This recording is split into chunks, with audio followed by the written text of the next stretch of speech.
Swayam Prabha. Digital India. Educated India.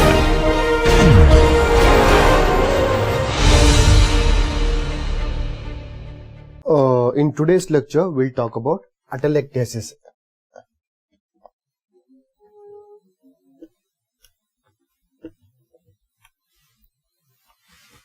What is this atelectasis? It is a medical terminology. If you want to say this atelectasis lesion as in layman terminology, it vaguely describes a lung without air. That means airless lung. Airless lung is a layman terminology. For medical terminology, for airless lung, we call it as atelectasis. You can see the picture there. The right lung, which contains 3 lobes, is perfectly fine. It is occupying whole of the right thoracic cavity. When compared to right, if you see and observe the left lung, it is shrunken. That means there is no air in it. If you take out air in the sponge, how it looks like that. So this condition of lung diseases where there is no air in the alveolar lumen, we call it as atelectasis, right? How to classify this atelectasis? There are 2 types of atelectasis. One, I'll give you an example. When a mother delivers a baby, first things what everybody, the neonatologists will think, if the baby should be healthy, it has to cry immediately and loudly immediately after birth. Why? The main thing is how much of a baby cries loudly, that amount of lung will expand properly. It is really used for proper expansion of the lung parenchyma. If there is no expansion of the lung parenchyma, that means there is no air. Whenever the lung expands, whenever the baby cries, lung will expand and air will enter into the lung parenchyma. It will become normal lungs. It will become voluminous lungs. So when there is no expansion, that means incomplete expansion of the lung parenchyma, again it is amounts to airless lung. We call it as atelectatic lung. So because this is commonly seen in infants, we call this as infantile atelectasis or neonatal atelectasis. Neonatal atelectasis.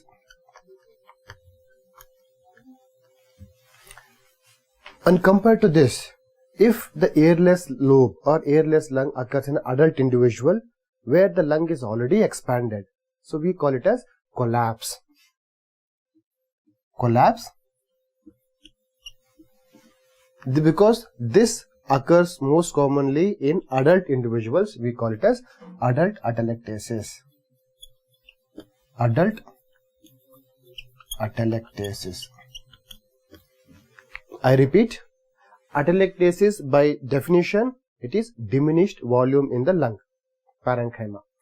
Whether it is due to incomplete expansion when the baby is born, we call it as neonatal atelectasis because there is no air, there is no expansion of the lung parenchyma. If atelectasis occurs in adults where the lung is already expanded, then we call it as adult atelectasis, right? Both you should be very much clear. Let's see. If you see this picture which is shown there, okay, in that schematic diagram, the left lung is essentially unremarkable, right? If you see the right lung, lower part of dark brownish color of the atelectatic lung, that is shrunken lung, airless lung. So what exactly happens? All of you should remember that whenever there is a atelectasis, if you think this is a alveoli, this is a normal alveoli, when you take out the air, what happens? Alveolar wall will collapse. No air in the alveoli. But the capillary plexus which are there at the periphery, will be essentially unremarkable. They are unaffected. That means blood circulation of the atelectatic lung will be normal. There is no impairment in the diffusion capacity or diffusion mechanism. The main problem is there is no air entry in the lung parenchyma. So these 2 things you should remember. Atelectasis means there is no air in the alveoli, but the capillary of blood circulation will be unaffected. That is very important. You can see those schematic diagrams over there. The normal alveoli, how it looks. The air clearly enters into the alveolar parenchyma. Diffusion will be normal. Diffusion capacity will be normal. When you see the atelectatic lung, where it is collapsed, but the capillary plexus around the surface is essentially normal. So diffusion capacity is fine because of good blood supply. Problem is there is no air entry into this. No entry. Ultimately is these patients will present with decreased oxygen saturation, mainly because there is no air in the alveolar lumen. So these two things that you should remember. If there is atelectasis, how does the patient presents with? That means those are clinical features of atelectasis. Clinical features of atelectasis. Okay. If the atelectasis is affecting only small part of the lung parenchyma, a small portion of the lung parenchyma, because both the lungs are very much voluminous. Even if one lung is properly functioning, it is sufficient to give a proper adequate oxygen saturation in the blood, right? If only small part of the atelectasis of the lung occurs, it does not cause much clinical signs and symptoms. Patient will be asymptomatic. The patient will present to the clinical OPD, pulmonary OPD, only when there is severe air loss in the lung parenchyma. So what are those? When you don't have air in the lung parenchyma, what does patient will have? They will have difficulty in breathing. That we call it as dyspnea. All those clinical features are sequentially placed. When you have a dyspnea, what happens? You will have increased respiratory rate. Whenever there is increased respiratory rate, increased heart rate, tachypnea and tachycardia, right? And because of this, patient may have some kind of a chest pain. He may have chest pain. If it is severely affected, patient is severely dyspneic, the patient will have a cyanosis. He may present with cyanosis of the mucous membrane. That is, we call it as central cyanosis, right? And when you auscultate the atelectatic portion of the lung from outside, what will have? You will not have any breath sounds, absence breath sound at the atelectatic area. So these things you should observe. Okay. These are the clinical features, right? Then next thing is radiology. What happens if you take chest X-ray of any patient who is having atelectasis? That means airless lung. That is a picture of anterior posterior view of X-ray, chest X-ray of an atelectatic patient. What are the minimal radiological features that you see? If radiologist says that it is an atelectatic lung, so what are those important points to say it as atelectasis? One, if we observe, there are two arrow marks there, and the upper lobe is completely no air. That means there is homogeneous gray-white opacification in the upper lobe. You cannot see the upper lobe properly. That means there is no air in the upper lobe. The sulci become more prominent. The arrow mark what you are seeing, those are sulcus. They become more prominent. That means these are the two indications. If the atelectasis airless involves the whole one side of the lung, what all can happen? I'll tell you. There is two lungs on right and left lungs. If complete one lobe is atelectasis, that means it will become very small. What all can happen? Those two representative pictures, radiological pictures, all of you can see. One, when there is no air, automatically the other part of the lung will expand to compensate the deficient. So there will be hyperinflation of the other lung. Hyperinflation of the other lung. It will become more prominent, more dark in color. Then ribs will be widely spaced apart. On contrary, the atelectatic lung will become homogeneous. Whenever you see dark color, that means there is air in the lung parenchyma. When there is no air, it will become homogeneous. On left, the first picture, the left thoracic cavity is totally grey-white in color. That means whole lung does not have any air. Atelectasis of left lung parenchyma. Okay.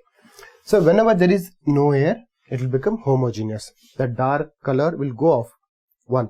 What happens? There is increased negative pressure in the atelectatic side. So what happens? When there is increased negative pressure, the trachea will be shift towards the affected side. All of you should remember this. Trachea shift affected side. Okay, the trachea will be shift towards the affected side. What happens? Here, compensatory hyperinflation, you will have widely spaced ribs, but here you will see crowding of ribs. Ribs will be placed just one below the other. So the intercostal space will be reduced, crowding of space. Okay, this is. Then the third one important is there is absence of cardiac silhouette. Silhouette sign means in thoracic structures, radiologists, they should able to identify each structure, the border of each structure, lung border, heart borders, anterior, posterior, medial, lateral. It can be easily made out in normal chest X-ray. When this is absent, we call it as absent silhouette sign. So because of complete air loss, homogeneous opacification, hyperinflation, the proper border, heart which is situated here, the heart proper border cannot be made out. So we call it as absence or diminished cardiac silhouette sign. So in atelectasis, what are the features? Complete air loss of the lung parenchyma, which becomes homogeneous, crowding of ribs, opposite lung compensatory hyperinflation, absence of cardiac silhouette sign, and pushing of the trachea towards the same side. I should say pulling of the trachea towards the same side because of negative thoracic pressure. All those things, the important signs for the radiologist to say that it is atelectatic lung. On top of that, if you see atelectatic portion, if one portion is atelectatic here, what will happen? There is a sudden cut-off of bronchial signs. Bronchial tree, bronchiovascular markings you can make out till the pleural surface. But because lung is collapsed here, so it will be cut off. So cut off bronchial sign.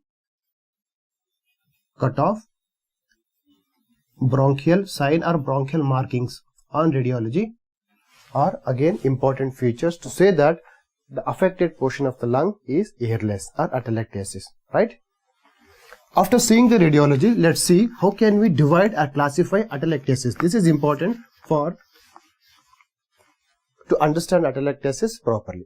There are three main types of atelectasis. It has been shown in the schematic diagram there. What are those? One, all of you can read. One is resorption atelectasis. Resorption atelectasis, the first one. Second one, we call it as compression atelectasis. Compression atelectasis, and the third one is contraction atelectasis. Contraction atelectasis. Let's see why they have divided into three different types and what is its clinical significance. We'll talk about one by one. Resorption atelectasis, right? I'll put a lung parenchyma here. This is one lobe of the lung, and this is the bronchi which is supplying that lobe. Major bronchi and the part of the lung which is supplied by this bronchi. Whenever there is an obstruction at the bronchial lumen at anywhere, this part, whenever there is a complete obstruction can be due to either foreign body or stricture, any neoplasm, whatever it is. If it is any lesion obstructing the lumen completely, that means there is no air entry into the lung. So air entry is completely stopped, affected lung. So what happens when there is no air? The air which is already there gradually gets reabsorbed into the circulation. So slowly this will lose its volume. First here, then it will go down, it will go down, it will go down, it will become small. So ultimately it will become complete airless portion of the lung parenchyma, which we call it as atelectasis. That's why the pathophysiological process which is involved in the atelectasis is the resorption of air which is already there in the lung parenchyma. We call it as resorption atelectasis. This is the pathophysiological mechanism. Let me ask you one question. If I take out this foreign body, stricture, tumor, whatever, if it is resected, if the air entry becomes patent, what will happen? The atelectatic lung gradually expand because there is no pathology here. Only whichever air is there which gets absorbed and it is collapsed. So this kind of resorption atelectasis is reversible atelectasis. Okay, when you have it is reversible condition. It is a reversible condition. All of you understood? Okay. Next come to the second point, compression atelectasis. The compression, the name itself indicates that there is something compressing on the lung parenchyma. For example, it is a lung here, trachea, and you have thoracic cavity, right? Any kind of a fluid or tumor which is accumulated in the thoracic cavity. Thoracic cavity, for example, either it can be air. If it is air, we call it as pneumothorax. Then blood, hemothorax. Air and blood, hydropneumothorax. Hydrothorax, hydropneumothorax, hydrothorax. Or any malignancy which is arising from the pleura or the chest wall, where all it can extend. If we want to extend, it has to extend into the thoracic cavity because there is a sponge-like lung which are situated. They cannot extend upwards or outwards because it is limited by rib cage, which is hard in consistency. So whenever there is a tumor, fluid or air in the thoracic cavity, it pushes the lung or it compresses the lung, depending on the size or volume of the fluid. It compresses the lung. So when you compress the sponge from outside, what all the air which is present, it will be gone. So this part of the lung parenchyma will become atelectatic. Hence, this called as compression atelectasis. I will ask you the same question, whether compression atelectasis is reversible or irreversible.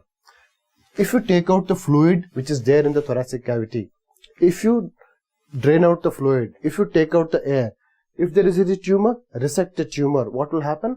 Gradually the atelectatic portion of the lung parenchyma will expand. Hence, compression atelectasis is also a reversible condition. Right? Both resorption atelectasis, compression atelectasis, both are reversible conditions. All of you know, understood what is the pathophysiology of these two. Third one is contraction atelectasis. This is very important. Contraction atelectasis is the only condition where it is occurring due to diffuse inflammation or contraction of the lung parenchyma. If there is a lung, in chronic diffuse lung diseases where the lung undergoes complete fibrosis. Fibrosis anywhere in the body, the ultimate sequel is contraction because of deposition of lot of collagen fibers. When there is diffuse lung disease, diffuse deposition of collagen, ultimately the lung will contract, the air which is there in the lung will be expelled out. So this becomes airless lung. Airless lung. This we call it as contraction atelectasis. Now tell me, contraction atelectasis is a reversible or irreversible condition? It is irreversible condition because the whole of the lung parenchyma is involved by a chronic disease process leading into fibrosis. You cannot, it is irreversible condition. The only treatment of choice for this kind of contraction atelectasis is, if it is severe involving whole of the lung parenchyma, lung transplantation is the only method of choice. So, resorption and compression atelectasis, if you identify, they are reversible conditions. If you take out the cause, the patient will become, the individual will become essentially normal. But contraction atelectasis, it is irreversible condition. Right? These are the three main important types. We saw the radiological features, we saw the clinical features. So, we saw the definition of atelectasis, we saw how the patient presents, radiological features, and we saw the different subtypes and its pathophysiological mechanism. Now we'll see the gross morphology. If any atelectatic lung comes, how does it look? There are two pictures shown there. The right lung, which has three lobes, is essentially normal.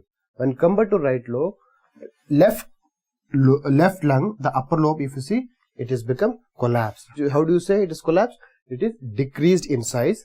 See, the upper lobe, this part of the lobe, it is decreased in size because of no air. And when you see the surface, pleura is shiny, but there is puckering of the pleura, shrunken pleura, and you will see prominent rib markings. You can make out the prominent rib markings. This is an example which is taken from the book, where the patient is died due to gunshot wound, where there is blood in the thoracic cavity causing compression. Right? This is the prominent rib markings. So this is important. In contrary, we have two more pictures. Can you tell me, in the first picture, which part of the lung is atelectatic? Upper lobe or lower lobe? Yes, upper lobe is fine, but when you see the lower lobe, this part of the lobe is completely shrunken, become airless, crumpled in appearance, but pleura, everything is shiny. Okay, so this is atelectatic lung, how it looks. And contrary, they have one more picture on the other side, where the whole lung is shrunken, become airless, completely, just like if you crumple the tissue paper or sponge, how it looks like that. So it is how it looks under gross examination. Okay, crumpled appearance. The normal spongy nature of the lung will be disappeared. Spongy nature is decreased. Surface is crumpled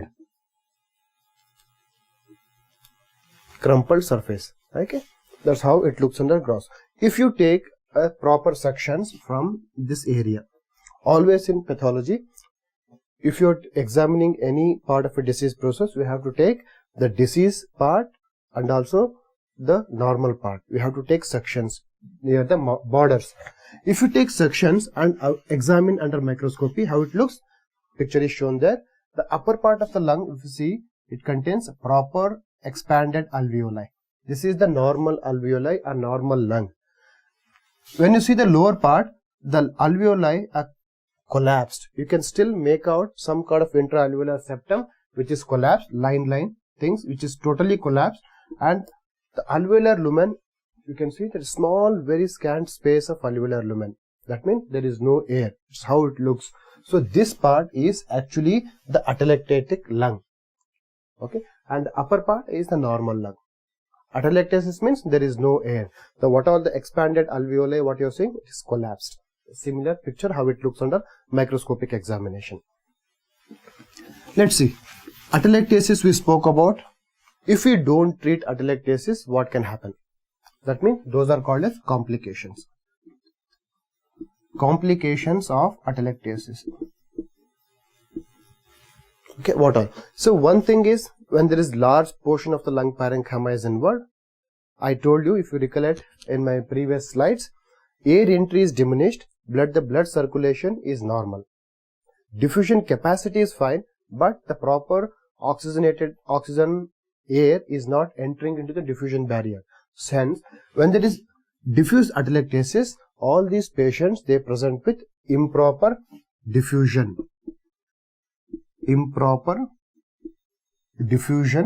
And finally they present with arterial hypoxemia, hypercapnia, tachycardia.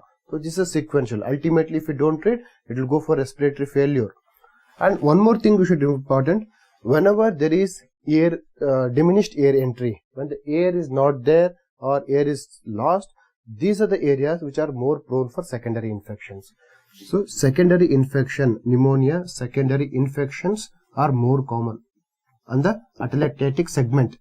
Out of three different types of atelectasis, compression atelectasis and resorption atelectasis are reversible, and if it is contraction atelectasis, the only treatment of choice is lung transplantations. Right? So we'll finish about atelectasis in lung transplantation. So in today's class, I repeat, we spoke about atelectasis, that means airless lung. We spoke about the definition, different subtypes of atelectasis like neonatal atelectasis or adult atelectasis, and we also learned about what are the clinical features, what are the radiological features of atelectasis, how it looks under gross macroscopic examination, microscopic examination, what are the three different subtypes of atelectasis, whether it is reversibility and non-reversibility, and their pathophysiological process, and we saw the complications of atelectasis. Right? In next class, we'll talk about pulmonary edema. Thank you.